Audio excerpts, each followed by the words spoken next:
भिन्न भिन्न प्रकार के साधक। संसार में दो प्रकार के साधक दिखलाई देते हैं, एक बंदर के बच्चे के समान और दूसरे बिल्ली के बच्चे के समान। बंदर का बच्चा पहले अपनी माँ को पकड़ता है, फिर माँ उसको साथ लेकर जहाँ जहाँ घूमती है। बिल्ली का बच्चा केवल एक स्थान में रहकर म्याऊं म्याऊं करता रहता है, फिर उसकी माँ उसकी गर्दन पकड़कर इधर उधर ले जाती है।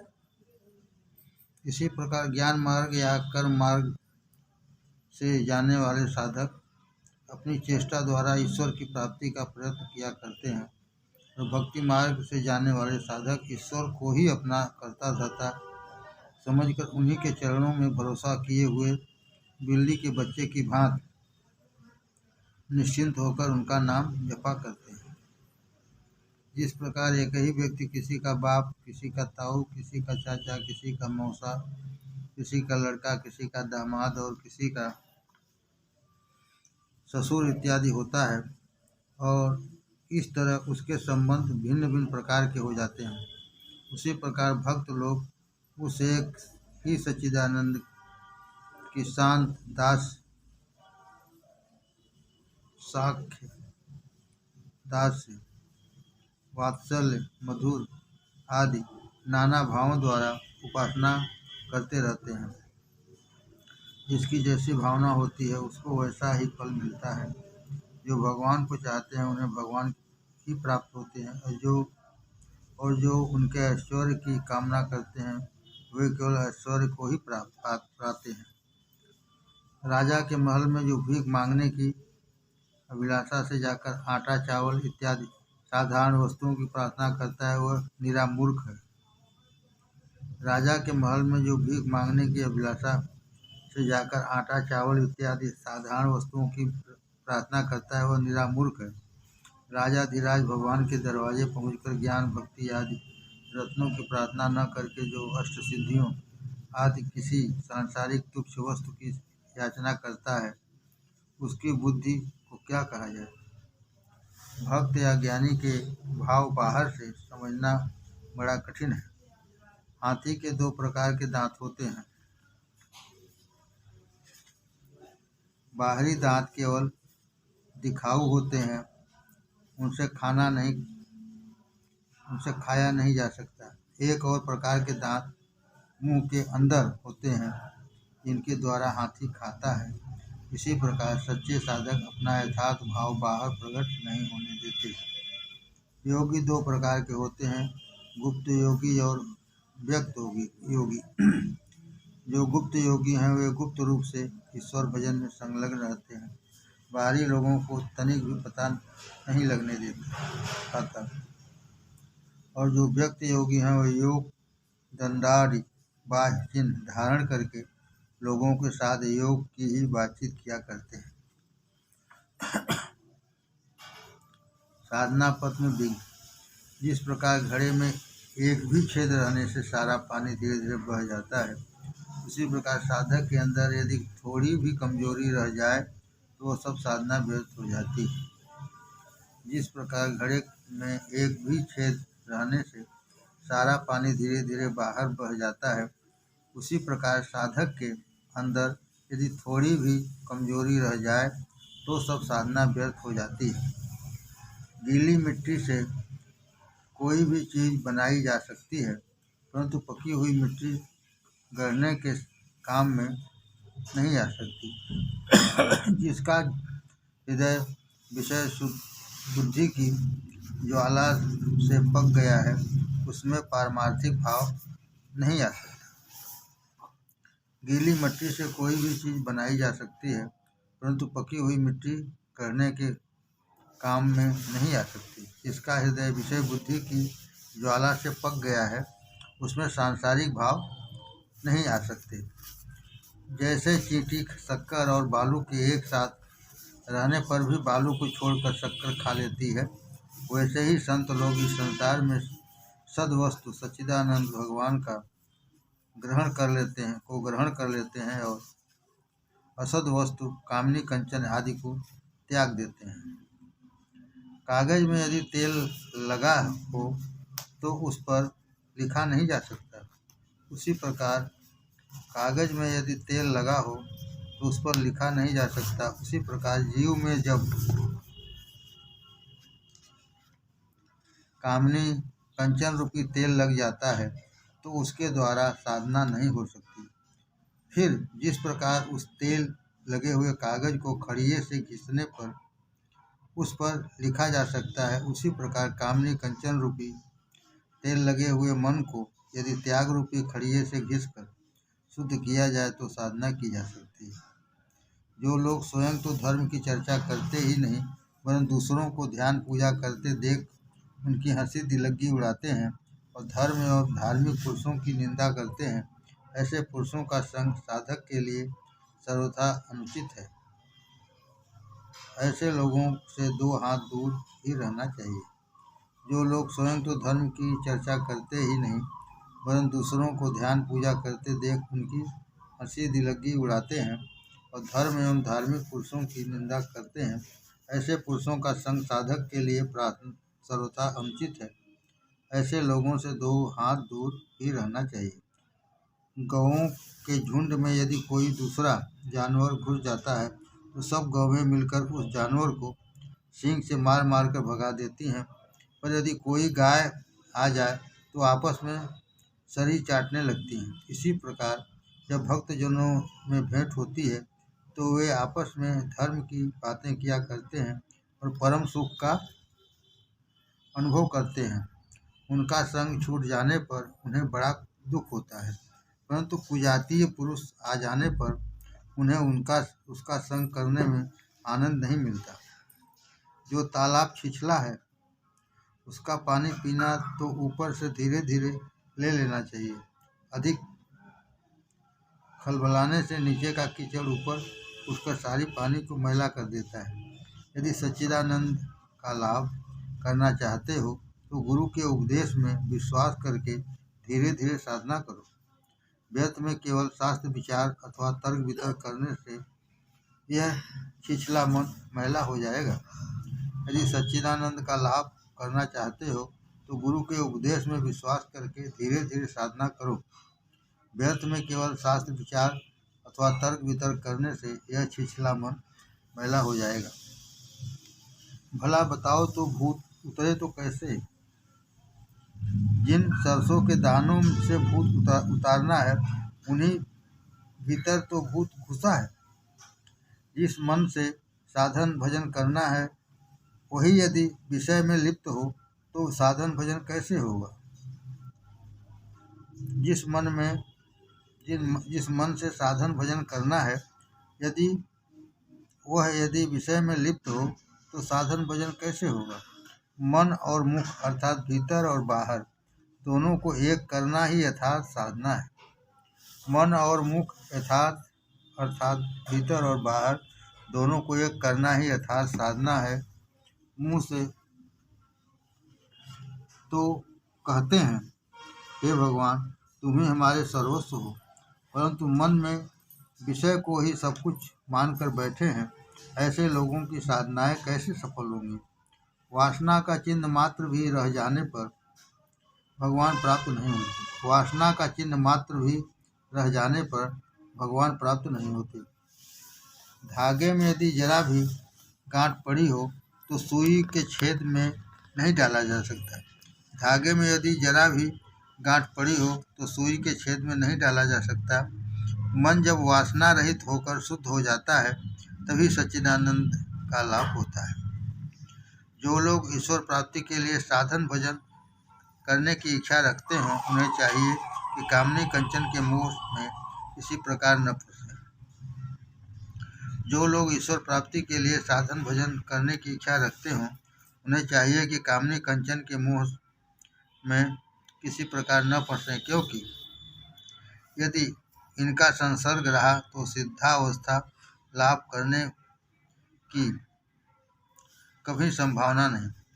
लाई भूनते समय जो लाई मटके से चटक कर बाहर गिर जाती है उसमें किसी प्रकार का दाग नहीं लगता, परंतु जो उस मटके के गर्म रेत में रहती है उसमें किसी न किसी स्थान पर काला दाग अवश्य लग जाता है। विषय वासना, संतति तथा मान इज्जत के लिए कामना रखकर ईश्वर आराधना नहीं करनी चाहिए। विषय वासना, संतति तथा मान इज्जत के लिए कामना रखकर ईश्वर आराधना नहीं करनी चाहिए।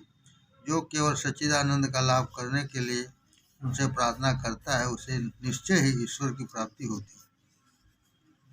जो केवल सच्चिदानंद का लाभ करने के लिए उनसे प्रार्थना करता है उसे निश्चय ही ईश्वर की प्राप्ति होती है। जैसे हवा से हिलते हुए जल में परछाई नहीं दिखलाई देती, उसी प्रकार मन के स्थिर हुए बिना भगवान का प्रकाश नहीं होता। जैसे हवा से हिलते हुए जल में परछाई नहीं दिखाई देती, उसी प्रकार मन के स्थिर हुए बिना भगवान का प्रकाश नहीं होता। सांस के लेने और निकलने के साथ साथ मन चंचल होता है। सांस के लेने और निकलने के साथ साथ मन चंचल होता है। इसलिए योगी पुरुष कुंभक द्वारा मन को स्थिर करके भगवान की ध्यान धारणा करते हैं। जिसके भाव में कपटता नहीं रहती उसी को सच्चिदानंद स्वरूप परमेश्वर का लाभ होता है। तात्पर्य यह है कि केवल सरलता और विश्वास के बल पर ही उनको ईश्वर को पाया जा सकता है। जैसे सांप देखने में लोग कहते हैं, माँ तुम मुंह मत दिखलाया करो, केवल पूंछ दिखलाओ। वैसे ही युवती स्त्री को देखने से उसको माँ कहकर नमस्कार करना चाहिए और उसके मुंह की ओर न देखकर पैर की ओर ही दृष्टि रखनी चाहिए। ऐसा करने से प्रलोभन या गिरने का डर नहीं रहेगा। स्त्री चाहे विद्या शक्ति, भगवान के प्रति प्रेम भक्ति आदि वाली हो, या अविद्या शक्ति, विपरीत गुणों वाली, साधु सन्यासी और भक्त मात्र को चाहिए कि वे सभी स्त्रियों को श्री माता आनंदमयी की मूर्तियां समझें। स्त्री चाहे विद्या शक्ति, भगवान के प्रति प्रेम भक्ति आदि वाली हो, या अविद्या भक्त शक्ति, विपरीत गुणों वाली, साधु सन्यासी और भक्त मात्र को चाहिए कि वे सभी स्त्रियों को श्री माता आनंदमयी की मूर्तियां समझें। नितांत एकांत स्थान में युवती को देखकर जो पुरुष माता कहकर जा सकता है उसी को ठीक ठीक त्यागी कहना चाहिए। नितांत एकांत स्थान में युवती को देखकर जो पुरुष माता कहकर जा सकता है उसी को ठीक ठीक त्यागी कहना चाहिए। और जो सभा में त्यागी बनकर रहे वह वास्तव में त्यागी नहीं है। अभिमान की जड़ मरकर भी नहीं मरती। जैसे बकरा काटे जाने पर मुंड धड़ से अलग हो जाने पर भी वह कुछ देर तड़पता रहता है। अभिमान शून्य होना बड़ा ही कठिन है। प्याज या लहसुन को कूटकर यदि किसी बर्तन में रखा जाए और फिर उस बर्तन को सैकड़ों बार धोया जाए तो भी उसकी गंध नहीं जाती। इसी प्रकार अभिमान का कुछ न कुछ चिन्ह रह ही जाता है। सच्चे सन्यासी का लक्षण जानते हो? वे कामनी कंचन के संसर्ग में किसी हालत में नहीं आते। यहाँ तक कि यदि स्वप्न में भी स्त्री संसर्ग होने का ज्ञान हो और उससे वीर्यपात हो जाए अथवा पैसे में मोह आ जाए तो इतने ही दिन का साधन भजन सब नष्ट हो जाता है। सच्चे सन्यासी का लक्षण जानते हो? वे कामनी कंचन के संसर्ग में किसी हालत में नहीं आते। यहाँ तक कि यदि स्वप्न में भी स्त्री संसर्ग होने पर का ज्ञान हो और उससे वीर्यपात हो जाए अथवा पैसे में मोह आ जाए तो इतने दिन का साधन भजन सब नष्ट हो जाता है। भगवान कल्पवृक्ष हैं। कल्पवृक्ष से जो कुछ प्रार्थना की जाए वही प्राप्त होता है। अतः साधन भजन के द्वारा जब मन शुद्ध हो जाए तब खूब सावधानी से कामनाओं का त्याग करना चाहिए। कैसे जानते हो? एक मनुष्य किसी समय घूमते घूमते किसी दूर देश में जा पहुंचा। धूप की तेजी से पसीने से लथपथ होने और अत्यंत थक जाने के कारण वह एक पेड़ के नीचे बैठकर अपनी थकावट दूर करने लगा। ऐसी स्थिति में वह सोचने लगा यदि उसे सुंदर शैया मिल जाए तो खूब आराम से सोए। पथिक यह नहीं जानता था कि वह कल्प वृक्ष के नीचे बैठा है। उसके मन में यूं ही विचार आया कि तुरंत सुंदर शैया सामने आ गई। पथिक को बड़ा अचंभा हुआ और परे मन में सोचने लगा, इस समय यदि एक स्त्री मेरे पैर दबाए तो बड़े ही सुख की निद्रा पाऊं। यह संकल्प उठते ही सुंदर एक युवती पथिक के के पास आ बैठी और पैर दबाने लगी। तब तो पथिक आनंद से फूला न समाया। उसके बाद उसे खूब भूख लगी। तब वह कहने लगा कि कोई भोजन की वस्तु मिल जाए तो बड़ा अच्छा हो। ऐसा कहते ही वहाँ नाना प्रकार के भोजन उपस्थित हो गए। पथिक भोजन करने के पश्चात उस दिन की सब घटनाओं का विचार करने लगा। इसी समय उसे अचानक विचार आया, कहीं जंगल में से एक शेर निकल पड़े तो क्या करूँगा। ऐसा विचार पैदा होते ही एक बड़ा भयानक शेर एक ही छलांग में उस पर आ पड़ा और उसकी गर्दन पकड़कर खून चूसने लगा। अंत में उसके जीवन का भी अंत हो गया। इस संसार में जीव की भी ऐसी ही दशा हुआ करती है। ईश्वर उपासना करने पर, विषय धन जन अथवा मान यश की कामना करने पर ये वस्तुएं कुछ न कुछ प्राप्त हो जाती हैं, परंतु शेर का डर भी बना रहता है। आपत्ति, रोग, शोक, ताप, मान और अपमान इत्यादि रूपी शेर असली शेर से कहीं अधिक कष्ट देते हैं।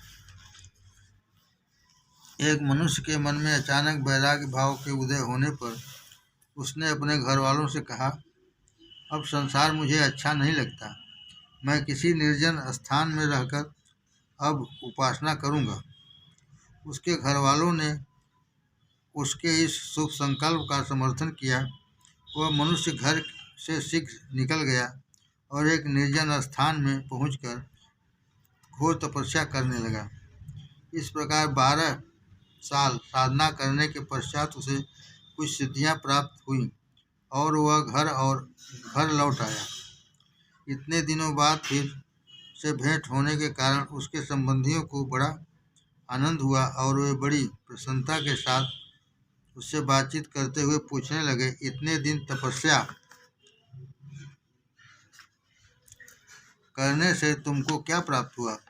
तब वह मनुष्य थोड़ा मुस्कुराया और तुरंत एक हाथी के पास जो उसके सामने जा रहा था जाकर उसे 3 बार छूकर कहने लगा, हाथी तू मर जा। उसके यह कहते ही हाथी तुरंत गिर पड़ा और मुर्दा सा हो गया। कुछ देर पश्चात फिर उसके शरीर पर हाथ रखकर उस मनुष्य ने कहा, हाथी तू जीवित हो जा, और तुरंत हाथी जीवित हो गया। इसके बाद वह घर के पास ही नदी के किनारे आकर मंत्र बल से नदी के पार जा पहुंचा।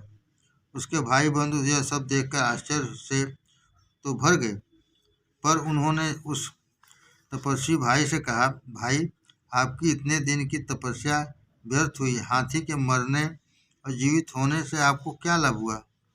आपने 12 साल कठोर तपस्या करके नदी को पार करना सीखा है। हम तो 1 पैसा खर्च करके ही पार हो जाते हैं, इसलिए आपने व्यर्थ ही समय नष्ट किया। भाइयों की ऐसी बातें सुनकर उसे यथार्थ ज्ञान हुआ। अपने को औरों से अधिक चतुर मानना उचित नहीं। जैसे कौवा बहुत चतुर होता तो है, किंतु विष्ठा खाता फिरता है, इसी प्रकार इस संसार चक्र में जिनके दिन अधिक चालाकी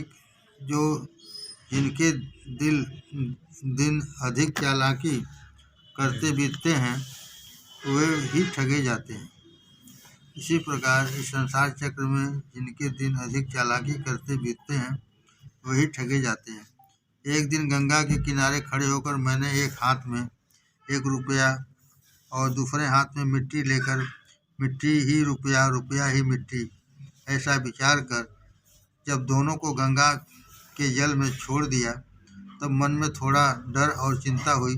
मैंने सोचा कि लक्ष्मी इससे कहीं कुपित होकर मुझे खाने को न दें।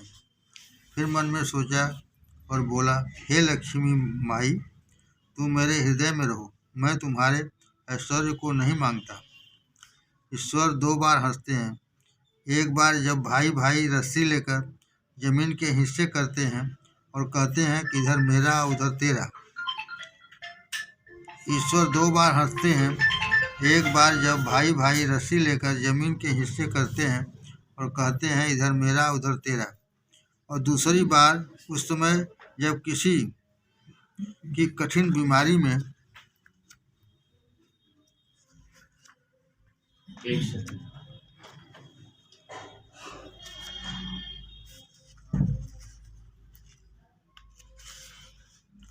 कठिन बीमारी में उसके बंधु तथा कुटुंबी लोगों को रोते देख वैद्य कहता है तुम लोग डरो मत, मैं इसे अच्छा कर दूंगा।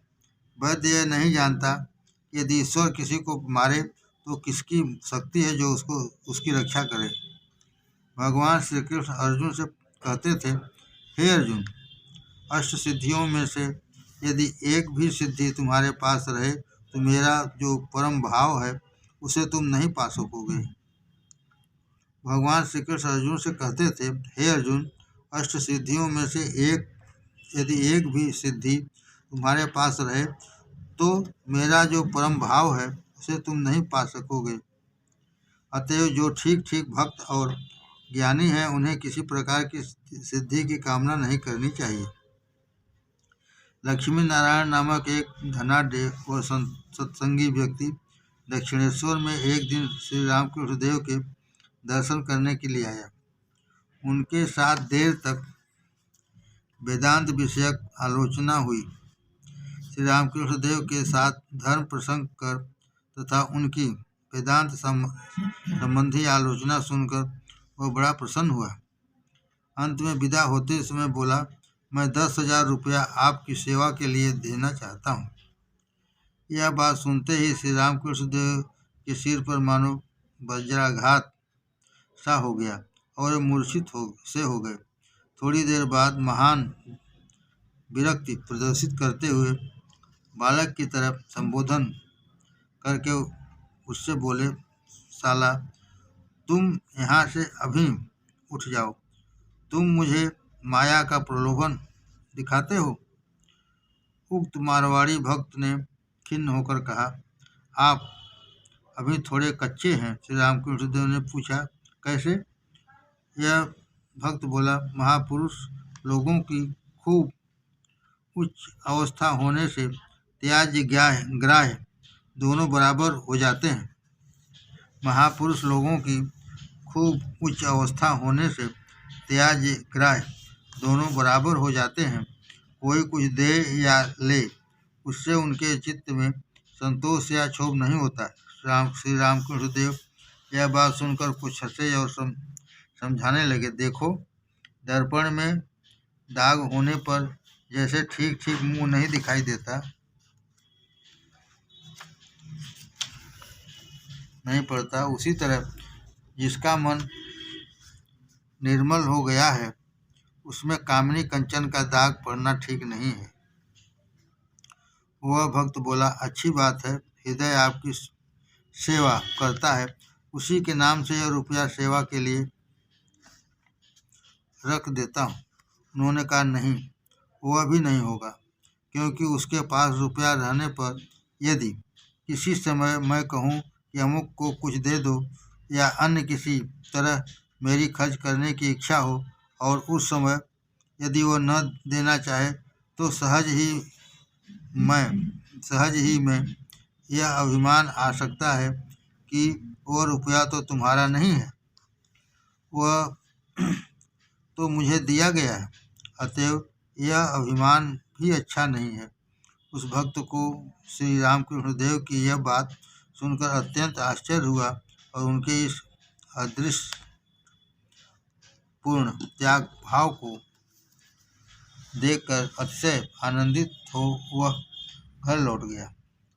धन का घमंड नहीं करना चाहिए। यदि कहीं कहो कि मैं धनी हूँ तो धनी से भी बढ़कर धनी और उससे भी धनी घोरी है।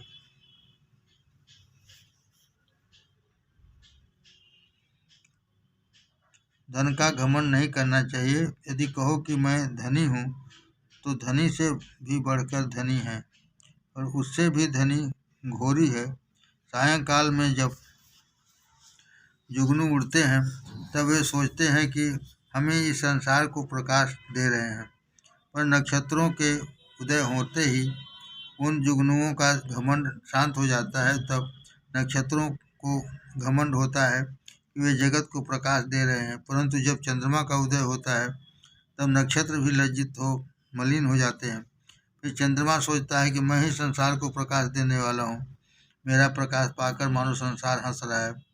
फिर जब देखते देखते अरुणोदय होता है, तब चंद्रमा भी मलिन हो जाता है। धनवान यदि इस बात पर विचार करे, तो फिर धन का घमंड उसे नहीं रह जाता। एक कौपीन के वास्ते एक साधु अपने गुरु के से उपदेश लेकर साधन भजन करने की इच्छा से किसी गांव के पास एकांत मैदान में एक झोपड़ी बनाकर रहने लगे और साधन भजन करते रहे। वे हर रोज सवेरे उठते और नहा कर गीला कपड़ा और कौपीन झोपड़ी के पास एक पेड़ पर सुखाने को डाल देते थे। वे जिस समय भिक्षा के लिए बाहर जाते थे, उस समय एक चूहा आकर उनका कौपीन काट देता था। साधु दूसरे दिन गांव से फिर नया कौपीन मांग लाते। कुछ दिन बाद फिर एक दिन साधु ने नहाकर गीला कौपीन सुखाने के लिए झोपड़ी के ऊपर डाल दिया और भिक्षा के लिए गांव में चले गए। भिक्षा के बाद लौटकर उन्होंने देखा कि चूहे ने कौपीन के टुकड़े टुकड़े कर डाले हैं। यह देख मन में बहुत तंग आकर वे सोचने लगे, फिर कहाँ से कौपीन मांगूं। दूसरे दिन जाकर गांव वालों से उन्होंने जब चूहे की कथा कही, तो गांव वालों ने कहा, आपको रोज एक कौपीन कौन देगा? आप एक काम करिए, झोपड़ी में एक बिल्ली पालिए, उसके डर से फिर चूहा नहीं आएगा। साधु तत्काल ही गांव से एक बिल्ली का बच्चा ले गए। उसी दिन से बिल्ली के डर से चूहे की शरारत बंद हो गई। इससे साधु को बड़ा आनंद हुआ। अब वे उस बिल्ली को बड़े प्यार और यत्न से पालने लगे और गांव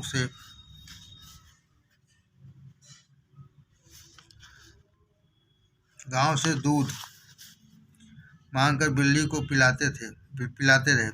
कुछ दिन बाद किसी ने उनसे कहा, साधु जी, आपको तो रोज दूध चाहिए, 2-4 दिन के लिए भिक्षा मांगकर काम चल सकता है, पर 12 महीने आपको कौन दूध देगा? आप एक काम कीजिए, एक गौ पालिए, उससे आप स्वयं भी उसका दूध पीकर तृप्त होंगे और बिल्ली को भी पिला सकेंगे। थोड़े दिन में साधु ने एक दूध देने वाली गौ ले ली। अब साधु को दूध के लिए गांव में जाना नहीं पड़ता था। बाद में साधु ने उस गौ के लिए गांव से घास पात मांगना शुरू किया। तब गांव वाले उनसे बोलने लगे, अपनी झोपड़ी के आसपास पड़ी हुई जमीन में हल चलवाइए, तो घास पात के लिए आपको गांव में भिक्षा मांगनी नहीं पड़ेगी। निदान साधु ने अपने आसपास वाली जमीन में किसानी शुरू की। इस काम के लिए धीरे धीरे उनको आदमी रखना पड़ा। फसल पैदावारी आदि जब इकट्ठी होने लगी, तो उसके रखाने के लिए कोठार आदि भी बनाया गया और इस तरह धीरे धीरे वे साधु बिल्कुल गृहस्थों की भांति बड़े व्यस्त होकर अपने दिन व्यतीत करने लगे। कुछ दिन बाद उन साधु के गुरुजी वहां आ पहुंचे। उन्होंने वह सब विषय संपत्तियां देखकर एक नौकर से पूछा, यहाँ एक त्यागी साधु झोपड़ी में रहते थे, वे अब कहाँ गए, बता सकते हो? वह नौकर कुछ उत्तर न दे सका। अंत में गुरुजी ने स्वयं ही उस साधु के गृह में प्रवेश कर सामने ही अपने शिष्य को देखकर पूछा, वत्स, यह सब क्या है? शिष्य लज्जित होकर गुरुजी के श्री चरणों में गिर पड़ा और बोला, महाराज, यह सब एक कौपीन के वास्ते हुआ। शिष्य ने एक एक करके सारी घटनाएं गुरुजी को कह सुनाई। श्री गुरु के दर्शन से शिष्य की सारी आसक्ति नष्ट हो गई और उसने तत्क्षण सब विषय संपत्तियां त्याग कर गुरु जी का अनुगमन किया। हृदय मुखर्जी एक दिन श्री रामकृष्ण देव से बोले, मामा, तुम पर काली माई की इतनी कृपा है तो तुम उनसे कुछ सिद्धाई क्यों नहीं मांग लेते।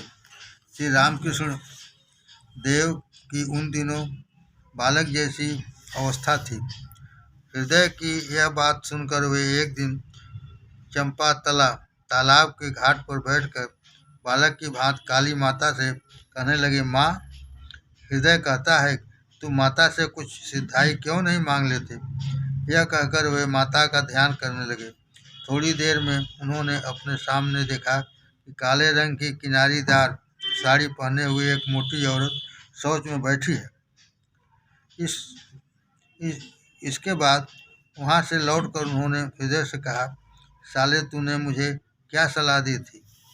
मैं आज से तेरी कोई भी सलाह न मानूंगा। तेरी बात सुनकर मैंने जब माता से कहा, माता, हृदय मुझसे कहता है तुम माता से सिद्धाई क्यों नहीं मांग लेते, तो तत्क्षण माता ने मुझे ऐसा गंदा रूप दिखलाया